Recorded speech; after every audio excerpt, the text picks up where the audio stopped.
பத்ரகாளி தேவிக்கு, பத்ரகாளி தேவிக்கு செல்வங்கள் கிடைக்கும், வெற்றி அடைவாய்.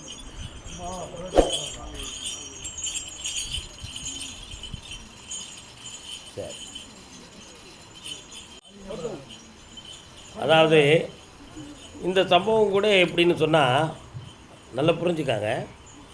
சில ஆண்டுகளுக்கு முன்னால் நான் காளியம்பாள் என்னும் ஒரு தேவியை தான் நம்ம கோயிலில் வைக்கணும் அப்படின்னு நான் விரும்பியிருந்தேன். ஆனால் ரொம்ப ஒரு ஆங்கார சுரூபமாக இருக்கக்கூடிய தேவதையாக இருக்காளே, நம்ம அப்படி வைக்கிறது சரியில்லை அப்படின்னு நினச்சி விஷ்ணு துர்க்கை என்னும் ஒரு தெய்வத்தை நான் வச்சுருந்தேன். சில காலங்களுக்கு பிறகு பார்த்தீங்கன்னா ஒரு நாள் நான் சாமி கும்பிடுகிற பொழுது பகலில் பத்ரகாளி சொரூபமாக எனக்கு காட்சி கொடுத்தா. அப்படி காட்சி கொடுத்தோடனே நான் என்ன சொன்னேன்னா, சரி இனிமேல் காளியம்பாளுக்கே ஒரு இடத்த கொடுத்துருவோம் அப்படின்னு நினச்சா இப்போ நம்ம இடத்துல காளியம்பாளை வச்சுருக்கோம். இப்படி வச்ச பிறகு நீ எப்பொழுதும் இங்கே வரணும் அப்படின்னு நினச்சேன். ஆனால் இன்றைக்கி இந்த இடத்துல அவளுடைய ஆங்கார சுரூபமான ஒரு காலத்தை காட்சியை நமக்கு இன்றைக்கி நம்ம கொடுத்துருக்கான். இதெல்லாம் நம்முடைய எண்ணங்கள் நிறைவேறதுக்கு இதெல்லாம் ஒரு பெரிய பாக்கியம். அதேமாரி ஆஞ்சநேயர் வரணும்னு நான் நினச்சிக்கிட்டு இருந்தேன்.